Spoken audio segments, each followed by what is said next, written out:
Hi hello friends, welcome back to Media Talks. நான் உங்கள் மௌனிகா. அடடே விஜய் டிவி அட்மினே, இப்போ ஏன்டா ப்ரமோ விட்டீங்க? இன்னும் 2 நாள் இருக்குது. அது வரைக்கும் நமக்கு பாதி தூக்கமே போன மாதிரி தான்.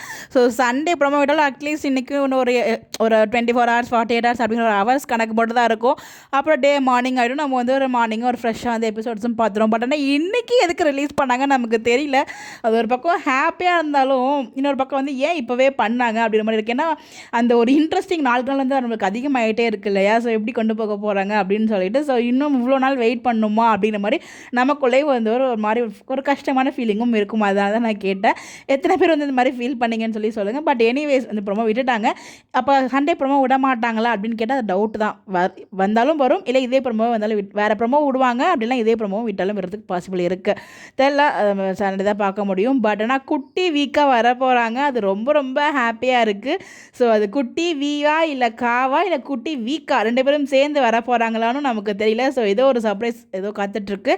ஆனாலும் இந்த இடத்துல வந்து பார்த்தீங்கன்னா விஜய் கிட்ட காவேரி சொல்லுவாங்க அப்படிங்கிறது நமக்கு தெரியுது ரொம்ப கிளியராக. அந்த ப்ரோமோ பார்க்கும்போது நான் அப்படி தாங்க ஃபீல் பண்ணுறேன். எனக்கு அந்த மாதிரி தான் ஃபீல் ஆகுது. விஜய் கிட்ட சொல்லுவாங்க, 100% சொல்லுவாங்க அப்படின்னு சொல்லிட்டு என்னோட உள் மனசு சொல்லுன்னு சொல்லுவாங்க பார்த்தீங்களா? அந்த உள் மனசு சொல்லுது கண்டிப்பாக 100% விஜய் கிட்ட சொல்லுவாங்க அப்படின்னு சொல்லிட்டு. அப்படியே விஜய் கிட்ட சொல்லும்போது விஜயோட ரியாக்ஷன் எப்படி இருக்குன்னு பார்க்குறதுக்கு நான் ரொம்ப ரொம்ப அவரோட எதிர்பார்த்துட்டு இருக்கேன். இந்த ப்ரெக்னென்சி ட்ராக் எப்போ வந்து காமிச்சாங்களோ, அதாவது அந்த இது ஒரு ப்ரோமோ ஒன்று காமிச்சாங்க இல்லையா, அதுலேருந்து நான் எதிர்பார்த்துட்டு இருக்கேன் அந்த ஒரு மொமெண்ட் அதுதான். ஸோ விஜயோட ரியாக்ஷன் எப்படி இருக்க போகுது, அது எப்படி அவர் வந்து அவர் ரியாக்ஷனில் காமிக்க போகிறாரு, எவ்வளோ ஹாப்பியாக ஃபீல் பண்ண போகிறாரு, எமோஷனலாக இருக்க போகிறாரா, ஹாப்பியாக இருக்க போகிறாரு, எந்த மாதிரி கன்வே பண்ண போகிறாரு அப்படின்னு சொல்லி எனக்குள்ளே பல கேள்விகள் இருக்குது. அது அவரோட முகத்துலையும் அவரோட ஆக்டிங்லையும் நான் பார்க்க ரொம்ப அவரோட எதிர்பார்த்துட்ருக்கேன். விஜய் கிட்ட சொல்லணும்னு தான் ரொம்ப அவரோட காவேரியுமே இருந்துட்டு இருக்காங்க. ஸோ ப்ரொமோ பார்க்கும்போது கண்டிப்பாக சொல்லுவாங்கன்ற மாதிரி இருக்குது. எனக்குள்ள இருக்க ஹோப்பும் அப்படி தான் இருக்குது. டீமில் இருக்க நம்பிக்கையும் எனக்கு இருக்குது. இதையெல்லாம் தாண்டி நீங்கள் நடக்கிறது நடக்கவே நடக்காதுன்னு சொல்லி டீம் எதுவும் மாற்றி முடிவு பண்ணிட்டாங்கன்னா அவ்வளோதான், ரொம்ப கஷ்டமாக போயிடும். பட் அது மாதிரி பண்ண மாட்டாங்க.